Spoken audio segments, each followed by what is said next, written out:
राहुल गांधी खुद यहाँ आकर कहते हैं कि यहाँ ऐसे लोग हैं जो बीजेपी से हाथ मिलाए हुए हैं। आप नाम गिनवाएंगे कौन है जो बीजेपी से हाथ मिलाए हुए हैं? नहीं, वो तो अभी एआईसीसी उनको बेदखल करे और मुझे उम्मीद है कि करेगी। बेसिकली क्या है कि राहुल जी की वो स्पीच इसलिए वायरल हुई जो आप लोगों के साथ, पत्रकारों के साथ कैमरा बंद करवा के या ऑफ द रिकॉर्ड जो कहते थे, वो जो हमारे दिलों में था वो उन्होंने ऑन द रिकॉर्ड कह दिया। आप जो बात कह रहे हैं, क्या आप भी वो इंटेलिजेंस दे रहे हैं? क्या आपसे भी कोई डिटेल मांगी जाती है कि क्या आपको वो चेहरे पता है? मैंने भी इंटेलिजेंस दिया है, बहुत से लोगों ने भी दिया है। अच्छा। लेकिन कुल मिलाकर ओवरऑल कांग्रेस पार्टी गुजरात में बेहतर करे उसके लिए क्या करना चाहिए, उस प्रकार की बात मैंने ज्यादा रखी है। जो राहुल गांधी ने जब पिछले महीने कहा और जो संसद में भी पहले कहा कि लिख के ले लो, गुजरात में बीजेपी को हरा कर रहेंगे। बिल्कुल तैयारी है ये और तैयारी मजबूत होगी। उसमें जिग्नेश मेवानी की भूमिका क्या रहेगी? जो भी पार्टी तय करे। क्या चाहते हैं आप? मैं तो यही चाहता हूँ, मैं जब भी सड़क पे उतरूं, जनता के मुद्दों पर लड़ूं, तो पार्टी जो कंट्रीब्यूट करती है, पार्टी जो इन्वॉल्व होती है अपने कैडर के साथ, वो और भी बेहतर तरीके से इन्वॉल्व हो। याद होगा आपको, राहुल गांधी ने संसद में कहा था बीजेपी को गुजरात में हरा कर रहेंगे, लिख के ले लो। और कांग्रेस ने अपनी जमीन तैयार करना शुरू भी कर दिया है। राष्ट्रीय अधिवेशन कांग्रेस का हो रहा है 64 साल बाद। गुजरात में अहमदाबाद में अधिवेशन हो रहा है और अधिवेशन में हम आ चुके हैं। जिग्नेश मेवानी हमारे साथ आ चुके हैं, वडगाम से विधायक हैं और बताएंगे क्या जमीन जो है वो कांग्रेस यहाँ से तैयार कर रही है। चुनाव तो 2027 में है, लेकिन उसके पहले क्या ग्राउंड वॉर फुटिंग पर काम इस वक्त चल रहा है, क्या हासिल है इस राष्ट्रीय अधिवेशन से? देखिए, अभी तो अधिवेशन कल होगा, 2 दिन है और उसमें तय किया जाएगा गुजरात के लिए रोड मैप, राष्ट्रीय स्तर के लिए पूरा एआईसीसी की ओर से रोड मैप। लेकिन एक बात तय है, पिछली बार जब राहुल जी गुजरात थे तो उन्होंने साफ तौर पे कहा है कि सत्ता प्राप्ति ही केवल लक्ष्य न हो, पावर तो गेन करना ही करना है, लेकिन एक क्रेडिबल, ढांसू, सॉलिड विपक्ष बन के दिखाए तो और भी बेहतर तरीके से हम लोग जनता के मुद्दों पर सड़क पे उतरेंगे। आज जो गुजरात कांग्रेस है उससे बेहतर कांग्रेस आपको नेक्स्ट 365 दिन में मिलेगी। ये मैं भी कह रहा हूँ, लिख के ले लो। We will fight it with greater involvement and greater passion and intensity, और बेहतर लड़ेंगे। लेकिन ये बेहतर कांग्रेस मिलेगी कैसे? क्योंकि एक ही तरीका है उसका, देखिए कि जो भी जनता के मुद्दे हैं उसमें शिद्दत से आप लड़ाई लड़ो, जनता के बीच में रहो, जनता के बीच में लगातार रहो, उनके दुख दर्द में हिस्सा बनो, उनके जो भी कंसर्न्स है, जो भी उनके इंटरेस्ट है, उसको कांस्टेंट रेज करो, मीडिया के सामने, असेंबली के फ्लोर पर और सड़क पे।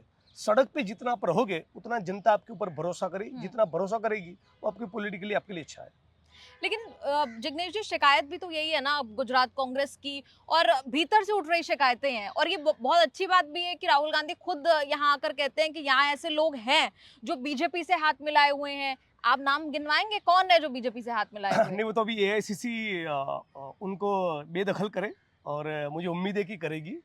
बेसिकली क्या है कि राहुल जी की वो स्पीच इसलिए वायरल हुई जो आप लोगों के साथ, पत्रकारों के साथ कैमरा बंद करवा के या ऑफ द रिकॉर्ड जो कहते थे, वो जो हमारे दिलों में था वो उन्होंने ऑन द रिकॉर्ड कह दिया। तो अभी कांग्रेस पार्टी कुछ तो करेगी, मुझे उम्मीद है।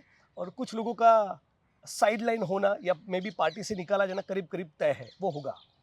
लेकिन कोई हिंट, क्या वो बड़े चेहरे हैं? क्या वो ऐसे चेहरे हैं जिनका नाम आप बोल सकते हैं? आप भी ऑफ रिकॉर्ड ना बोलिए, ऑन रिकॉर्ड बोल दीजिए। नहीं, वो मैं बोलूँ वो ठीक नहीं, क्योंकि इसमें कैसा है कि ये कोई क्रिमिनल इन्वेस्टिगेशन तो होता नहीं जिसमें आपको मुद्दा माल कलेक्ट करते हो, आपको चीज़ों का डीएनए प्रोफाइल करवाना रहता है, ऐसा कुछ मटेरियल एविडेंस ऐसे सच तो होता नहीं। लेकिन एक नीचे से फीडबैक आप गैदर करते हो, कुछ चीज़ें में छोटे मोटे एविडेंस मिल भी सकते हैं कुछ लोगों के खिलाफ, लेकिन सालों का कुछ लोगों का ट्रैक रिकॉर्ड रहता है और उसके बेसिस पे मुझे लगता है कि पार्टी कार्रवाई करेगी, लेकिन पार्टी कार्रवाई करेगी। लेकिन ये बताइए कि इस वक्त पर्दे के पीछे क्या चल रहा है? क्या किसी की फाइलें खुली हैं, किसी पर पर्दे के आगे पीछे ऐसा कुछ चल रहा है? ऐसा पार्टी के अंदर कोई जांच हो रही है कि कौन है वो? मुझे लगता है कि राहुल जी ने ये फीडबैक दिया है वो इसीलिए दिया कि उसके पहले हम सभी से उनका वार्तालाप हुआ था, तो वो जो 2 दिन रहे थे उसमें सारे ब्लॉक प्रेसिडेंट, डिस्ट्रिक्ट प्रेसिडेंट, मैं वर्किंग प्रेसिडेंट हूँ, सभी वर्किंग प्रेसिडेंट के साथ, सारे जो 12 हम विधायक उनके साथ, एक्स CLP, एक्स PCC और भी जनता में से कुछ लोगों को जो कांग्रेस के कार्यकर्ता है उनको मिले थे। को कांग्रेस परिवार से ही उनको एक फीडबैक मिला है और दूसरे भी कुछ लोगों से उन्होंने बात किया होगा या इंटेलिजेंस गैदर किया होगा, उनके भी कुछ आँख कान हो गए दिल्ली में, गुजरात में, या दिल्ली से कोई आया होगा, कुछ फीडबैक होगा उनके पास, तभी इन्होंने इतना स्ट्रॉन्ग स्टेटमेंट किया है। लेकिन जो भी किया अच्छा किया, और मुझे उम्मीद है कि उसमें से कुछ निकल कर आएगा। लेकिन क्या वो हम आप जो बात कह रहे हैं, क्या आप भी वो इंटेलिजेंस दे रहे हैं? क्या आपसे भी कोई डिटेल मांगी जाती है कि क्या आपको वो चेहरे पता है? मैंने भी इंटेलिजेंस दिया है, दिया है। बहुत से लोगों ने भी दिया है, अच्छा। लेकिन कुल मिलाकर ओवरऑल कांग्रेस पार्टी गुजरात में बेहतर करे उसके लिए क्या करना चाहिए, उस प्रकार की बात मैंने ज़्यादा रखी है। 72,000 करोड़ का ड्रग्स पकड़ा गया, इतने एग्जाम्स के पेपर लीक हुए, नर्मदा की कैनालों का नेटवर्क पूरा नहीं ही हो रहा है, कॉन्ट्रेक्चुअल आउटसोर्सिंग जो कर्मचारी उनका भयंकर यहाँ पे शोषण है, लगातार माइनॉरिटीज, ट्राइबल्स, दलित महिलाओं के ऊपर हमले हो रहे, महिला सुरक्षा के मामले में गुजरात उतना सेफ नहीं दिख रहा है जितना पहले हुआ करता था, खाली पड़े सरकारी पदों में बार बार कह रहे लेकिन भर्ती नहीं हो रही है। तो ये जो सारे मुद्दे, उन मुद्दों पे ऊपर चर्चा की, लेकिन हम लोगों का उनको एक ही रिक्वेस्ट था कि जो लोगों के दिल में है वो ये है कि बेहतर तरीके से कांग्रेस एक विपक्ष के तौर पे अच्छी फाइट करे, लगातार सड़कों पे दिखे, बीजेपी से लड़े भिड़े, तब जाके एक जनता में करंट आएगा, जनता को लगेगा कि हाँ ये वो अपोजिशन है, ऐसा एक अपोजिशन होना चाहिए। फिर आप जब एक नए गुजरात के निर्माण का खाका रखेंगे, ब्लूप्रिंट रखेंगे, तब आपके मैनिफेस्टो में कोई यकीन करेगा, आपकी बात में कोई यकीन लगेगा।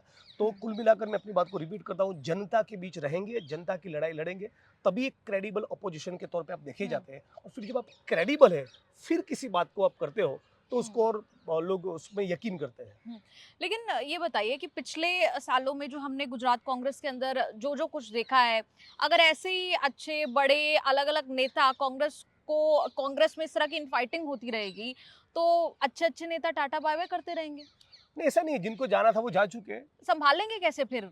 सबको जोड़ के कैसे रखेंगे? इसमें ऐसा है कि मान के चलिए कांग्रेस पार्टी का परफॉर्मेंस बहुत अच्छा हुआ, या कांग्रेस पार्टी का परफॉर्मेंस ओके ओके हुआ, या कांग्रेस पार्टी का परफॉर्मेंस बहुत खराब हुआ, या मुझे किसी ने रिस्पेक्ट किया नहीं किया, अच्छे से बुलाया नहीं बुलाया, इन सारी परिस्थितियों में मेरा बीजेपी में जाना नामुमकिन है। तो मतलब कि जो आइडियोलॉजिकली कमिटेड लोग हैं वो किसी कीमत पर नहीं जाएंगे, जिनकी आइडियोलॉजी में कमिटमेंट नहीं थे ऐसे चले गए तो गए। किसी को कोई सत्ता का लालच होगा, किसी को मंत्री बनना होगा, किसी की कुछ फाइल होगी, किसी को बड़ा ठेका चाहिए, बड़ा टेंडर चाहिए, जिनको नहीं चाहिए वो टिके हुए, जिनको जनता की लड़ाई लड़ना है वो लोग लगे रहेंगे, हम लगे हुए हैं। आप टिके रहेंगे ना? हाँ, मेरा तो मतलब आप बीजेपी में ही पूछिए कि जिग्नेश नामुमकिन है, तो आपको बता देंगे, मुझे अप्रोच करने का भी हिम्मत नहीं करते। अच्छा, अब इससे मुझे याद आया कि आप ही के पुराने साथी हार्दिक पटेल, अल्पेश ठाकुर हो, पाटीदार एजिटेशन उन्होंने लीड किया था। हाल में मैं खबर भी आई कि फरवरी जनवरी में कि कई सारे केसेस पाटीदार एजिटेशन को लेकर वापस ले लिए गए, गुजरात सरकार ने वापस ले लिए। हार्दिक पटेल को लेकर जो सेडिशन के केस थे वो केसेस जो हैं वो वापस ले लिए गए। मुझे 3 केस में से बरी किया था, उसमें अपील फाइल किया जी, ये अंतर है, मैं कहने वाली थी, ये अंतर है, साफ दिख रहा है। और केवल मेरी बात नहीं, बहुत से एजिटेशन के दूसरे भी केसेस है। तो ये गुजरात सरकार का एक प्रकार से मैं पूरा जिम्मेवारी के साथ कह रहा हूँ, बहुत ही फ्यूडल और कास्टिस्ट एटीट्यूड है। आप एक कम्युनिटी के खिलाफ के केसेस वापस लो। मैंने विधानसभा के मंच पर अभी कहा है जस्ट फ्यू डेज बैक कि आपको सरदार वल्लभ भाई पटेल की सौगंध है, यदि पाटीदार कम्युनिटी के ऊपर और भी कोई केस वापस लेने हैं और यदि न लो तो आपको सरदार पटेल साहब की कसम है, ले ही लो। लेकिन ऊना के आंदोलन के वक्त दलितों के ऊपर जो केस हुए, सीए एनआरसी के प्रोटेस्ट के वक्त मुस्लिम साथियों के ऊपर जो केस हुए, सरदार वल्लभ भाई साहब का स्टैच्यू बन रहा था तब जो ट्राइबल पॉकेट में आदिवासी एक्टिविस्ट लड़े उनके खिलाफ के केस, एलआरडी के जवानों के केस, कॉन्ट्रैक्चुअल कर्मचारियों के केस, अभी व्यायाम टीचर्स और आरोग्य के कर्मचारी के ऊपर केस हुए, लड़ने वाले सभी जाति और धर्म के केस वापस लेने चाहिए। सरकार केवल एक ही समुदाय के केस वापस ले और बाकी के आंदोलनकारी बाकियों के समुदाय को नेग्लेक्ट करे, तो ये तो कास्टिस्ट बिहेवियर। और जो आपने कहा कि आपके खिलाफ तो अपील फाइल की गई है कोर्ट में, जो आपका मुझे लगता है 2017 वाला केस था, रैली वाला, उसके खिलाफ, आपके एक्विटल के खिलाफ एक अपील फाइल की गई है। 2-3 केस थे, 3 केस में मुझे बरी किया था, तीनों में अपील फाइल कर दी है। राइट, तो एक नेता के कब सेडिशन का चार्ज हटा रहे हो और दूसरा नेता जो विपक्ष में है तो उनमें आप अपील फाइल कर रहे हो। दूसरे पीड़ित जो है, बलात्कार की शिकार जो बहन है हुए, उनके एक्विटल होते तो उसमें कभी सुप्रीम में नहीं जाते, बहुत से मामलों में। लेकिन हम लोगों को कांस्टेंट कैसे टारगेट करना, ये बीजेपी को, लेकिन it's part of the game, होता रहता है, ठीक है, उसकी कोई शिकायत नहीं है। बाकी के जो आंदोलनकारी उनकी तो केस वापस ले ले। लेकिन जो कांग्रेस पार्टी आरोप लगाता है या विपक्ष इंडिया गठबंधन आरोप लगाता है कि एक वॉशिंग मशीन है, आपको लगता है कि ही दिख ही रहा है आपको लगता है कि हार्दिक पटेल के जो केस वापस हुए वो उसका असर है? इसी हार्दिक को भारतीय जनता पार्टी राष्ट्रद्रोही कहती थी, पर्चे बांटे उसके खिलाफ, उसका सीडी निकाला, सीढ़ी घुमाया, यही सब किया है। ऐसे बहुत से कांग्रेस के नेता जिनके खिलाफ बीजेपी वाले बोलते थे, आज उनको मंत्री बनाया है। आज दर्जनों मंत्री भाजपा में जो है वो बेसिकली तो कांग्रेस से गए हुए हैं, राइट। उसके कारण उनके अंदर भी एक रिजेंटमेंट है, उनके अंदर भी एक बवाल मचा हुआ है कि ये अच्छा है, हम सालों से भाजपा में है लेकिन कुछ मिल नहीं रहा है, लेकिन कोई कांग्रेस से होकर आता है तो मंत्री बन जाता है। उसकी भी कुछ खलबली है। क्या खलबली है? बहुत परेशान रहते हैं बीजेपी के लोग, बहुत से भाजपा के सांसद विधायक जिनको मंत्री बनना है वो बोल नहीं पाते, वहां पर डिक्टेटरशिप है, तानाशाही है। अच्छा, लेकिन वो ये सब सुन के खुश नहीं हुए होंगे जब राहुल गांधी ने पिछले महीने कहा कि कई कांग्रेस नेताओं ने बीजेपी के साथ हाथ में, वो तो बहुत खुश हो रहे होंगे सुन के, अच्छा है आपस में ही बढ़ते रहिए। हमको क्या फर्क पड़ता है, हम तो देखिए दो बात साफ है, जिनको टिकना है वो टिके है, बाकी लोगों का कार्यक्रम एआईसीसी बनाएगी अभी, उनकी होगी हकाल पट्टी। कोई है जानकारी इस पर? नहीं, जानकारी क्या है, अब हकाल पट्टी नहीं होगी तो हम भी एआईसीसी में दोबारा नॉक करेंगे कि एक्शन लिया जाए, जो आपने कहा था उस पर काम हो। जी। अच्छा, ये जो राहुल गांधी ने जब पिछले महीने कहा और जो संसद में भी पहले कहा कि लिख के ले लो, गुजरात में बीजेपी को हरा कर रहेंगे, बिल्कुल तैयारी है और तैयारी मजबूत होगी। उसमें जिग्नेश मेवानी की भूमिका क्या रहेगी? जो भी पार्टी तय करे। क्या चाहते हैं आप? मैं तो यही चाहता हूँ, मैं जब भी सड़क पे उतरूँ, जनता के मुद्दों पर लड़ूँ, तो पार्टी जो कंट्रीब्यूट करती है, पार्टी जो इन्वॉल्व होती है अपने कैडर के साथ, वो और भी बेहतर तरीके से इन्वॉल्व हो। मैं वर्किंग प्रेसिडेंट हूँ, 2 बार विधायक बन गया, स्क्रीनिंग कमेटी का मेंबर बनाते हैं, मैनिफेस्टो कमेटी है, तो पर्सनल कोई ऐसा ग्रीड नहीं है कि मुझे ये मिल जाए पद या ये बन जाऊं। ग्रीड नहीं, मतलब एस्पिरेशन तो हर आदमी हो सकती है। आपकी एस्पिरेशन अब क्या है? मेरी फंडामेंटल एस्पिरेशन ये है कि मैं जो भी लड़ाई सड़क पे उतर पे लड़ूं, उसमें कांग्रेस पार्टी दम लगाकर मेरे साथ खड़ी हो। इतना कर दे, बाकी का अपने आप होगा।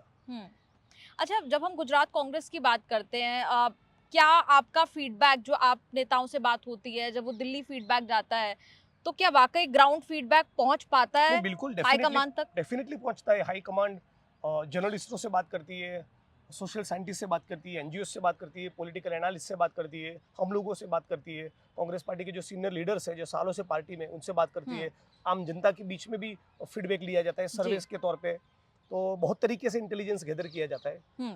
पूरा अगर राष्ट्रीय अधिवेशन का हम निचोड़ देखें, इससे कांग्रेस पार्टी को, गुजरात कांग्रेस को, जो राहुल गांधी कह रहे थे कि अभी गाइडेंस नहीं मिल पा रही है, आगे का रास्ता क्या होगा, क्या 2 दिन का अधिवेशन उसके लिए काफी होगा या लगातार कुछ ग्राउंड पर देखने को मिलेगा? होता रहेगा ना। देखिए बेसिकली ऐसा है कि पूरा कांग्रेस परिवार जब गुजरात में उतर रहा है, आ रहा है, तो उसकी एक एक्साइटमेंट होती है, उसकी एक एनर्जी होती है, बड़े बड़े लीडर्स आएंगे, हम लोगों को डायलॉग करने का 2 दिन में स्कोप मिलेगा, कुछ रेजोल्यूशन पारित हो गए, वो जनता के बीच में जाएंगे, मीडिया से इंटरेक्शन होगा, एक चर्निंग हो रही है अभी, लेकिन वो एक शुरुआत है। मुझे जहाँ तक मुझे पता है बहुत जल्दी वॉर रूम चालू होगा।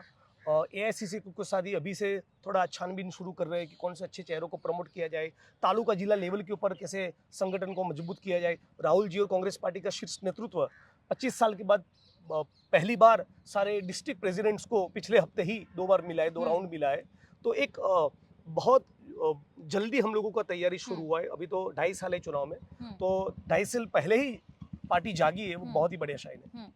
अच्छा, इससे पहले जो हमने चुनाव देखे, इतना जल्दी कहीं पार्टी नहीं जागी जितना गुजरात को इतना मानना पड़ेगा। अच्छा, कांग्रेस की हमेशा फाइनेंशियल हेल्थ को लेकर भी सवाल उठते रहते हैं कि फाइनेंशियली या इकोनॉमिकली कितना साउंड है पार्टी। गुजरात कांग्रेस में फंडिंग बराबर हो रही है, नहीं हो रही? वो तो दिक्कत है और दिक्कत इसलिए भी रहेंगी, बहुत साफ तौर पे समझ रहे हैं। फ्रैंकली स्पीकिंग, कांग्रेस पार्टी की जो मर्यादा है, जो लिमिटेशंस है, राहुल जी और ऑल इंडिया कांग्रेस कमेटी के बहुत से लीडर्स में खुद भी हम लोग एडमिट करते हैं, ऑन कैमरा, ऑन रिकॉर्ड, मंच पर भी बोलते हैं, मीडिया के सामने भी बोलते हैं कि हमने गलती है, कि हमारी ये खामी आ रही है। लेकिन जो सारे हिंदुस्तान के लोग समझ नहीं पा रहे, फंडामेंटल बात वही है कि यदि आप 2 लठ लेकर किसी के सामने लड़ने की उतरी है, सामने वाले के पास भी 2 लठ है और आप उसको हरा दो, तो मुकाबला सही हुआ। लेकिन सामने वाले के पास 2 लठ है और आपके हाथ में 2 बंदूक है, तो ये फेयर मुकाबला है ही नहीं। अभी की राजनीति में ऐसा हो गया है, केवल बीजेपी नहीं लड़ती, बीजेपी के साथ साथ सीबीआई भी लड़ती है, ईडी भी लड़ती है, इनकम टैक्स भी लड़ती है, पुलिस भी लड़ती है, मीडिया के कुछ लोग भी एक ही प्रकार का भौंपू बजाते हैं, और जो कैपिटलिस्ट फोर्सेस है, जो पूंजीपति वर्ग है हिंदुस्तान का, अडानी ले लो, अंबानी ले लो, सारे के सारे आज भाजपा के साथ गोलबंद है। तो इसके खिलाफ लड़ना with less resource and list resource, it's a difficult game. लेकिन एक ही इसी परिस्थिति में एक ही चीज हो सकता है, जनता खड़ी हो जाए। जनता आपके साथ तब खड़ी होगी जब आप जनता के बीच में रहोगे, जनता की लड़ाई लड़ोगे। तो डिफिकल्ट है लेकिन लड़ेंगे, कुछ रास्ता निकालेंगे। अच्छा, क्योंकि गुजरात पर लगातार फोकस है, राष्ट्रीय अधिवेशन भी गुजरात में हो रहा है, बड़े नेता जो है वो मिसिंग लगते हैं गुजरात कांग्रेस में। मतलब अगर मैं आपसे ये पूछूं कि जिग्नेश मेवानी तो पॉपुलर हैं, चलिए पहले आप अपनी पॉपुलैरिटी का ही वो बताइए, क्या है सीक्रेट कि इतना पॉपुलर आप हो जाते हैं कि और नेता फिर दिख नहीं पाते आपके नहीं, आगे? ऐसा कुछ नहीं है। देखिए, पॉपुलैरिटी हर बार आपको वोट फेच करवाती है, वोट दिलाती है, ऐसा जरूरी भी नहीं है, राइट। हम लोगों को जो भी लोग देश में जानते हैं इसलिए जानते हैं कि बहुत सी जगह पे हम लोगों ने भाषण किए हैं। एक social media, Facebook, Twitter, Instagram, YouTube का एक दौर है, उसका एक जमाना है। लड़ाई लड़ी है भाई, मीडिया वाले आपको कब कवर करेंगे? आप जब धरने में बैठे, आप जब रैली में बैठे, आप लगातार इंकलाब कर रहे हैं, राइट। आपके अंदर कुछ विद्रोह है, आप कुछ एंटी एस्टेब्लिशमेंट बात कर रहे हैं, आप कुछ लड़ाई लड़ना चाहते हैं, सड़क पर उतरे, जनता के मुद्दों को आप लगातार रेस करते रहिए। तो लोग भी आपको पूछेंगे, आम जनता में भी आपकी स्वीकृति बनेगी, मीडिया भी आपको पूछेगी, सोशल मीडिया की दुनिया में भी आपकी वीडियो चलते रहेंगे। तो यही कारण है। लेकिन कांग्रेस पार्टी में भी जो हमारे पीसीसी प्रेसिडेंट है शक्ति भाई, अमित भाई, 5 टर्म के विधायक है, परेश दारानी, सारे लोग पॉपुलर है गुजरात में। आप किसी को भी पूछिए, सभी लोग उनको जानते हैं। लेकिन जिग्नेश मेवानी जैसा कोई पॉपुलर नहीं है। नहीं, ऐसा कुछ नहीं है, ऐसा कुछ नहीं। सड़क सड़क पर लोग आपको जानते हैं, हम एयरपोर्ट से आए तो लोग आपके बारे में बात करते हैं। अच्छी बात है, मेरा ऐसा कोई चाम होगा। हाँ, मैं बोला कर, अच्छी बात है, मेरा कोई चाम होगा। चलिए, आप अगर इससे हटकर अगर बात करें कि गुजरात कांग्रेस कह लीजिए या फिर देश भर की पॉलिटिक्स में आपके मुताबिक सबसे बेहतर नेता कौन है इस वक्त? सबसे ईमानदार जो है वही सबसे बेहतर नेता है। सबसे ईमानदार नेता राहुल जी है। आप अपना कैमरा, इंटरव्यू सब साइड में रख के एक सिटीजन के तौर पे कभी उनके साथ बैठिए, आप खुद महसूस करेंगे। वो अपनी आत्मा का आवाज जो है वो जनता के बीच में रखता है। चाहे वो 1 to 1 का कन्वर्सेशन हो या जनता के बीच में बात रखनी हो। तो मैं बहुत से बड़े बड़े लीडर्स कांग्रेस पार्टी में जब नहीं था तब, आज जब कांग्रेस पार्टी में हूँ तब, दोनों परिस्थिति में बहुत से लीडर्स के साथ इंटरेक्शन हुआ है। मैं नाम लूँ तो ठीक नहीं है, लेकिन इससे उम्दा और बेहतरीन इंसान मैं कोई नहीं देखा हूँ। आप उनसे सीवियरली डिसएग्री करते हैं तो वो भी आप बता सकते हैं, उसको वो खुलेपन के साथ वो एक्सेप्ट कर सकते हैं। आप बता सकते हैं ऐसा कोई वाकया जब आपने डिसएग्री किया हो और वो सुना गया हो? हाँ। कौन सा वाकया? ऐसा मैं शेयर करूँ वो ठीक नहीं, वो पार्टी की एक अंदरूनी बात है, लेकिन आप कुछ भी उनको कह सकते हैं, वो एक हेल्दी तरीके से उसको एक्सेप्ट करते हैं। और बहुत ही जिसको बोलते ह्यूमन उनका अप्रोच है, एक इमोशनल इंसान है, जो आखिरी इंसान है उसके बारे में सोचते हैं और इनको कुछ बेहतर करना है हिंदुस्तान के लिए, कुछ सही मायने में पार्टी के लिए, कांग्रेस पार्टी के लिए, कांग्रेस के कार्यकर्ताओं नेताओं के लिए, लेकिन विशेष तौर पे उससे भी ज्यादा देश की जनता के लिए उनको कुछ करने की चाहत है। तो वो बहुत साफ दिखता है। अच्छा, पिछले साल मुझे याद आ रहा है आपने आरोप लगाया था कि आईपीएस ऑफिसर एडीजीपी राजकुमार पांड्यन, उनसे आपको जान का खतरा है। वो मामला सुलटा या नहीं, या हो गई बातचीत? नहीं, मेरे तो जो लिखना था मैं सारे लेवल पे लिखा हूँ। अमित शाह को आपने, गृह मंत्री को लिखा है, भारत के प्रधानमंत्री को लिखा है, गुजरात के डीजी को लिखा है, जिनका एनकाउंटर्स के कई मामलों में नाम उठा हो और 6-6, 7-7 साल की जेलें काटी हो, तो those kind of people can go to any extent, right. ये कुछ भी हद तक जा सकते हैं। है अभी भी खतरा आपको? हाँ, कभी भी हो सकता है। उनका ट्रैक रिकॉर्ड ही ऐसे लोगों का। मैं लिखा हूँ अथॉरिटीज को, फिर भी मेरी सिक्योरिटी में कोई जो एक पीएसओ मेरे साथ रहता है, दैट्स ऑल। गुजरात के बाहर जाता हूँ तो मेरी कोई सुरक्षा नहीं होती। क्या चाहते हैं लेकिन आप? मैं ये चाहता हूँ कि कोई अनटूवर्ड इंसिडेंट ना हो, और कोई हमला ना हो, और न केवल मेरे परिवार के ऊपर भी ना हो, मेरी टीम के जो कलीग्स हैं उनके ऊपर भी ना हो। जी। अच्छा, आप पत्रकार रह चुके हैं, कैमरे के इस जगह पर रह चुके हैं, वकील रह चुके हैं, फिर एक्टिविस्ट, कार्यकर्ता, कांग्रेस पार्टी ज्वाइन कर ली, अब तेज तर्रार नेता है, पॉपुलर नेता है, चार्म है आपका जैसे आपने बोला। क्योंकि जब आप पॉलिटिक्स में होते हैं तो जैसे केस लग जाते हैं, केस लग गए आप पर भी, वो केस वापस तो हुए नहीं, उसके खिलाफ एक अपील जरूर फाइल कर दी गई। रिग्रेट होता है कभी? कोई रिग्रेट नहीं होता है कि मैं पर्दे के इस तरफ ही ठीक था। दौर में जब मणिपुर में महिलाओं को नग्न करके घुमाया जा रहा हो, जब छोटे व्यापारी को खत्म किया जा रहा हो, जब दलितों को, आदिवासियों को, मुसलमानों को मॉब लिंच किया जा रहा हो, इस फासिस्ट दौर पे आप न लड़ो और शिद्दत से न लड़ो, और उस लड़ाई लड़ते लड़ते आपकी पीठ पर या छाती पर कभी एक डंडा ना पड़े पुलिस का, एक एफआईआर ना हो, कुछ दिन जेल में न रहो, मुकदमे न झेलो, तो मतलब आपने कोई लड़ाई लड़ी ही नहीं। संघर्ष करोगे तो उसका खामियाजा भी भुगतना पड़ेगा,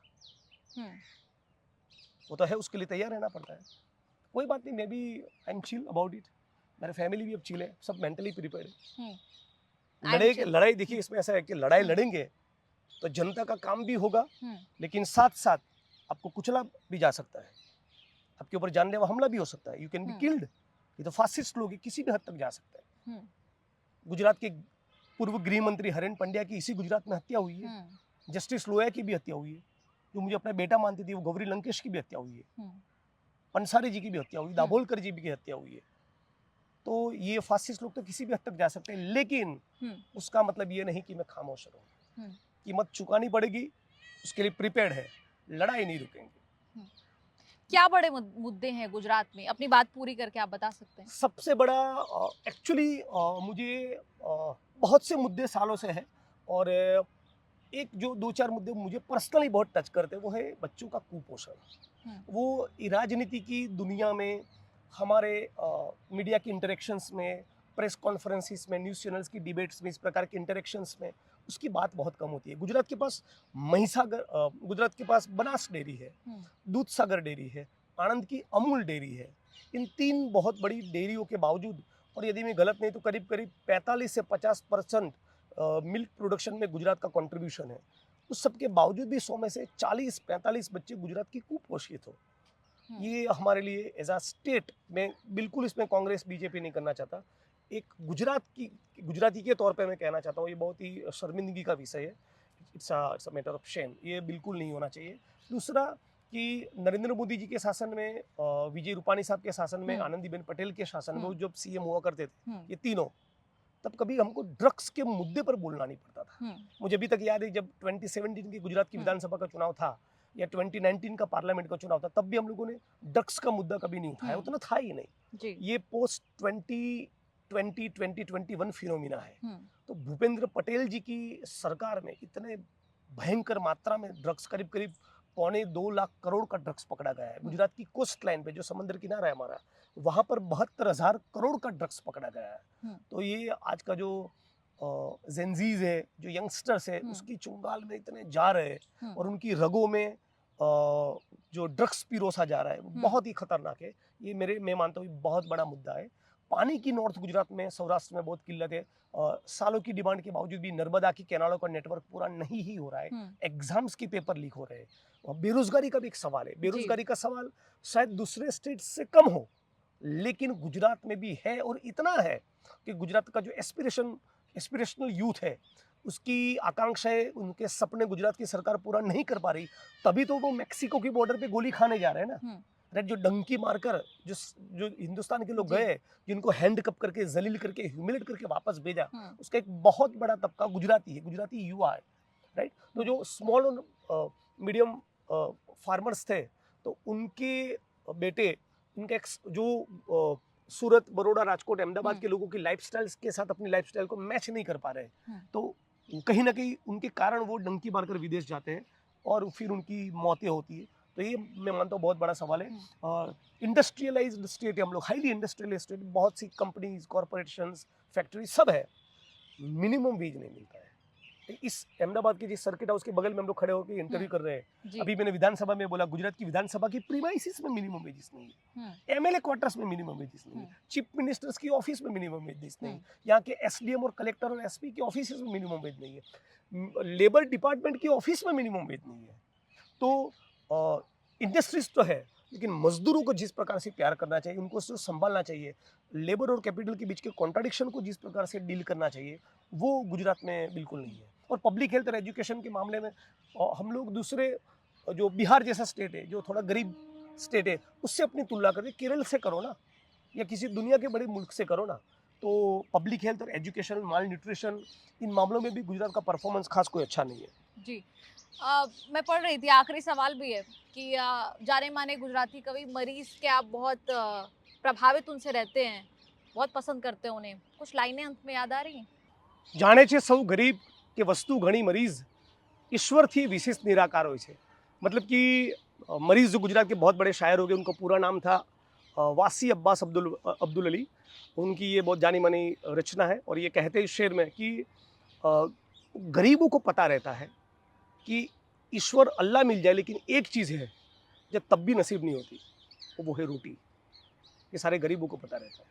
so that is what this couplet means. इस रचना का मतलब ये है। बहुत बहुत शुक्रिया जिग्नेश जी, आप हमसे जुड़े और दर्शकों का क्या कहना है वो भी बताएं। इनका तो कहना है कि कांग्रेस पार्टी बड़ी मजबूती से राष्ट्रीय अधिवेशन के बाद आगे चुनाव भी 2027 का मजबूती से लड़ने जा रही है। आपका क्या कहना है, कमेंट्स में लिखकर बताएं।